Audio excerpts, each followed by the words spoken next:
Kasi hindi naman pwede mag-participate yung mga nakakulong eh. Hindi naman po pwede mag-participate si Senator Bato. What is the basis of their vote or their number if they are a judge who is not in the courtroom? Meron po bang judge na binibilang wala sa courtroom? Yung mga justices po ng Supreme Court. Ito po. Paano nila malalaman yung mismong hearing? Paano nila malalaman yung mismong mga tanong at sagot? Yung mga ebidensya at mga depensa? Kung nakakulong sila, di ba? Wala, totoo naman, kunyang life, walang karapatang bumoto ang nagtatago. Correct. May example dyan. Pag may isang justice dyan na naka-on leave or may sakit, hindi po nagpa-participate sa oral arguments, hindi po narinig yung mga arguments, hindi nabasa yung mga sinulat ng partido, hindi po sila pwede bumoto. Ang simple ho, mga kababayan. Di ba? Ang simple nung paliwanag ho, mga bossing. O eto ngayon. Ito na yung walkout. Papakita ko sa inyo, mga kababayan, mga boss chipamo, sir. Pinagpipilitan nila, naisip-isip siguro nila dahil lumabas sa media na ilalabas na warrant of arrest para makaboto yung mga yun na makukulong kung sino man yun para makaboto sila o nakakulong man sila. Iniisip ng mga nakakulong. Makulong man kami, at least mapipigilan namin na si Sara Duterte ay ma-impeach. Kapag ka napigilan namin yon, malamang sa alamang, pwede siyang tumakbo bilang presidente sa 2028. May pag-asa, may chance kami na makalabas sa 2028. Di ba? Sabi ni Lucy, ginugulo talaga ang Senado. Sir, ano ba dapat yung rules? Ano dapat? Sir Migs, ano yung dapat na rule natin na? Ano dapat yung rules, sir? No, this is a travesty of Senate rules. Will not allow it. Sir, ano yung dapat na gagawin? Di ba dapat ko-constitute muna na yung Committee on Rules? Yes, wala pa committee no, wala pa nga majority leader. Yes, sir. So bilang dating majority We leader, will not be part of this. It's a travesty of our rules, of the Senate rules. Hindi kami papayag sa mga ganitong kalokohan. Hindi sila pwedeng mag Grabe, talagang nag-iba. Paano ba? Pag-iba, talagang watak-watak ang Senado, mga kababayan. Ay, niloloko Hindi sila tayo. pwedeng magkasa ng motion ngayon, sir. sir, hindi sila pwede magtutukan. Sir, paano ba yung... Violation of the rules.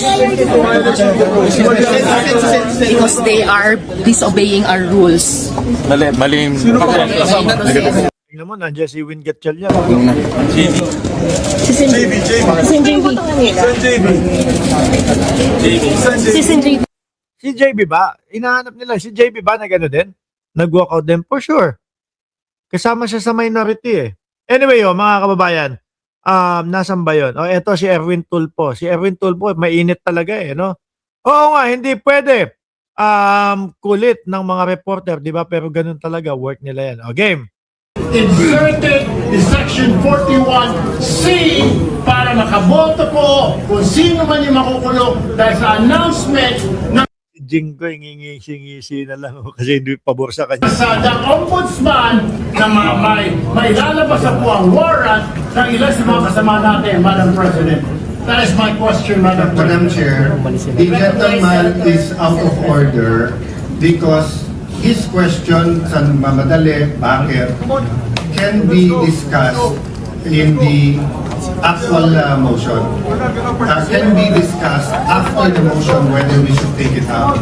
We take offense Si Subiri pala yung unang tumayo, palabas, that bibigyan niyo ng ganyang kulay.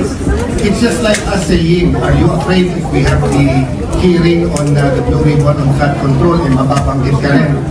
You do not make that kind of statements here in the Senate because you assume good faith from everyone. That rule hindi mo na-delay. May 11 pa ho yun. So Madam Chair, I move that we divide the House. And the voting will be done. Yan. Eto, mga kababayan, umalis na sila. Wala daw. Okay, sir. Sir, pwede mo yung Sir, paano yun? Hindi pwede magbotohan kasi wala silang quorum. Wala silang quorum. Quorum. Ano ibig sabihin walang quorum? Kailangan at least 13 mga senador mga kababayan. Kaso wala silang bilang. So wala. Hindi pwede magbotohan, mga boss chipamo, sir. At dyan nalungkot yung kampo nila Peter Cayetano. O, Jonar Galera, shoutout sa'yo. Kung ako lang, sabi ni Mami, Mami Leti Vlog, kung ako lang, abolis na yung Senado, 13, no, Judas. Mga korap magnanakaw ng pera ng taong bayan. Malaki din po ang ginagastos sa Senado. Actually, hindi ko naman po lalahatin.